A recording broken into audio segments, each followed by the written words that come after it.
आज हम कक्षा 6 की बाल भारती पुस्तक दूसरी इकाई के अध्याय 11 सुनहरे हिमालय के दर्शन प्रविष्ट होने जा रहे हैं, जिसकी रचना श्रीमती रंजना अजय की है।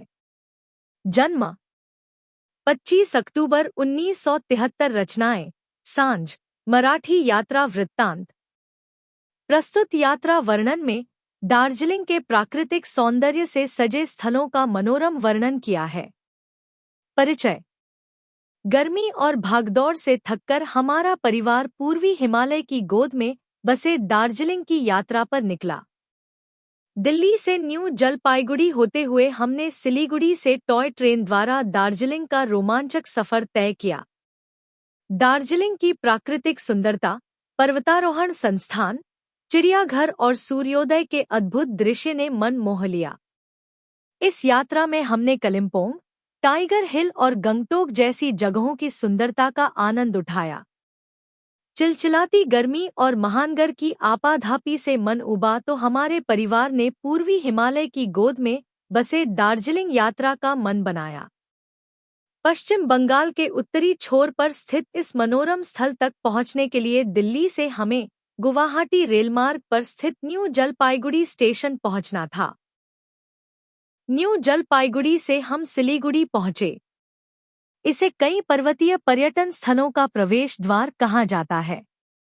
यहां से दार्जिलिंग के लिए टैक्सी, जीप, बस और टॉय ट्रेनें जाती हैं। घुमावदार पहाड़ी मार्ग की यात्रा के लिए टॉय ट्रेन हमें सबसे अच्छा विकल्प लगी और सिलीगुड़ी जंक्शन से अगले दिन सुबह की पहली ट्रेन से हम दार्जिलिंग चल पड़े। लगभग 10 किलोमीटर का मैदानी रास्ता तय करने के बाद टॉय ट्रेन पर्वतीय मार्ग पर बढ़ती है। देवदार, ताड़ और बांस आदि के पेड़ों से भरे इस मार्ग पर इस अनोखी ट्रेन से पर्यटकों को प्रकृति के मनोरम दृश्य देखने का भरपूर आनंद मिलता है। मार्ग में तिंधरिया स्टेशन के पास टॉय ट्रेन एक वृत्ताकार लूप से गुजरती है। कुर्सियांग पहुंचकर तो सब कुछ रेल लाइन के एकदम निकट लगने लगता है। सैलानियों को यह देखकर आश्चर्य होता है कि रेलगाड़ी मानो दुकानों और घरों को छू कर जा रही हो। इस अनोखी खिलौना रेलगाड़ी की शुरुआत 122 वर्ष पूर्व हुई थी। गहरी घाटियों, दूर तक फैले चाय बागान, कृत्रिम पुलों और छोटी छोटी सुरंगों को पार करती हुई यह ट्रेन जब धूम स्टेशन पहुंचती है तो पर्यटक रोमांचित हो उठते हैं। दार्जिलिंग का पुराना नाम दोर्जिलिंग था। सदियों पहले यहाँ एक छोटा सा गांव था। चाय के शौकीन अंग्रेजों ने इस क्षेत्र की आबोहवा को चाय की खेती के योग्य पाकर यहाँ चाय बागान विकसित किए। एक हिमालय छोटा सा हैप्पी वैली टी एस्टेट से निकलकर हम हिमालय पर्वतारोहण संस्थान पहुँचे। हिमालय के शिखरों को छू लेने की चाह रखने वालों को यहाँ पर्वतारोहण का प्रशिक्षण दिया जाता है। इसकी स्थापना एवरेस्ट पर पहली विजय के बाद की गई थी। शेरपा तेनसिंग लंबे अरसे तक इस संस्थान के निदेशक रहे। संस्थान में एक महत्वपूर्ण संग्रहालय भी है। इसमें पर्वतारोहण के दौरान उपयोग में आने वाले कई नए पुराने उपकरण, पोशाकें, कई पर्वतारोहियों की यादगार वस्तुएं और रोमांचक चित्र प्रदर्शित किए गए हैं। इसके निकट ही स्थित है पद्मजा नायडू हिमालय चिड़ियाघर, जो बच्चों को ही नहीं बड़ों को भी बहुत पसंद आता है। पर्वतों पर रहने वाले कई दुर्लभ प्राणी यहाँ देखने को मिलते हैं। इनमें खास हैं लाल पांडा, साइबेरियन टाइगर, स्नो लियोपार्ड, हिमालयी काला भालू आदि। सूरज के स्वागत का मजा। अगले दिन बहुत जल्दी उठकर हमें तैयार होना पड़ा क्योंकि मुंह अंधेरे ही हमें दार्जिलिंग से 13 किलोमीटर दूर टाइगर हिल पहुंचना था। समुद्री तल से 8,482 फीट की ऊंचाई पर स्थित टाइगर हिल सूर्योदय के अद्भुत नज़ारे के लिए प्रसिद्ध है। सुबह 4 बजे ही जीप हमारे होटल के सामने आ पहुंची। ठंड से ठिठुरते हुए हम टाइगर हिल की ओर चल पड़े। वहां दूर तक जीप और टैक्सियों की कतार लगी थी। वहां पहुंचते पहुंचते पर्यटकों का हुजूम देखकर लगा जैसे पूरा देश ही सूर्य के स्वागत में टाइगर हिल पर आ खड़ा हुआ हो। कंचनजंगा और अन्य हिमशिखरों पर सूर्य की पहली किरण ने अपना नारंगी रंग फैला दिया, जो कुछ क्षण बाद ही सुनहरे रंग में परिवर्तित हो गया। सूर्य की किरण कुछ तेज हुई तो ऐसा लगने लगा कि पर्वतों पर चांदी की वर्षा हो गई हो। जैसे जैसे सूर्य आगे बढ़ने लगा, सभी हिमाच्छादित पर्वत श्रेणियां दूध सी सफेद नजर आने लगी। सूर्योदय के साथ ही पल प्रतिपल रंग बदलती पर्वतमाला का ऐसा अविस्मरणीय दृश्य देख पर्यटक अवाक रह जाते हैं। टाइगर हिल से वापस आते हुए हम घूम मॉनेस्ट्री देखने पहुंचे।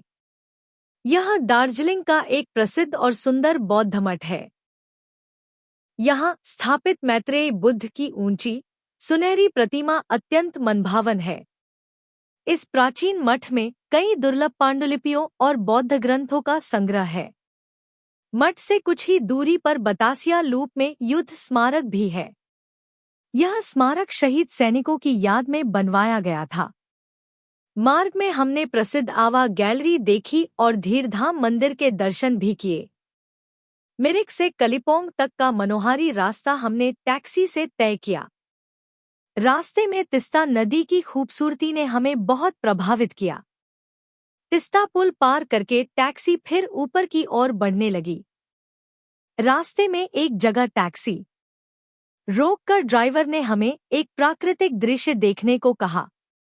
वहां से हमें तिस्ता और अन्य नदियों के संगम का अनुपम दृश्य देखने को मिला। विभिन्न दिशाओं के पहाड़ों से उतरती ये नदियां एक दूसरे में आ समाती हैं। यहाँ पहाड़ी शहर गंगटोक में पर्यटकों को सिक्किमी, भूटानी और तिब्बती संस्कृति का मिलाजुला रूप देखने को मिलता है। 85 देखने के लिए यहाँ पर्यटकों को योक्सा मठ, फोब्रांग मॉनेस्ट्री, थारपा चाओलिंग मॉनेस्ट्री, ग्राहम होम्स और चर्च हैं। फूल प्रेमियों के लिए तो यह जगह स्वर्ग ही है। अनुकूल जलवायु के कारण यहाँ फूलों की खेती की जाती है। इसे भारत का हॉलैंड कहना गलत न होगा। यहाँ सैकड़ों नर्सरियां हैं। यहाँ तरह तरह के फूल, ऑर्किड और कैक्टस देखने योग्य होते हैं।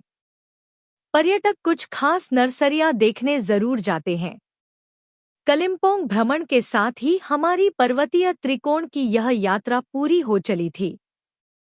प्रकृति से भरपूर इन स्थानों की यात्रा में हमने कंचनजंगा के पावन हिमशिखर, हरियाली से सटे हुए ढलान, कलकल करते झरने, उलझे हुए पहाड़ी रास्ते, बलखाती नदियाँ, आस्था जगाते गोम्पा और विश्व धरोहर टॉय ट्रेन, इन सबको मन में छवि रूप में अंकित कर लिया।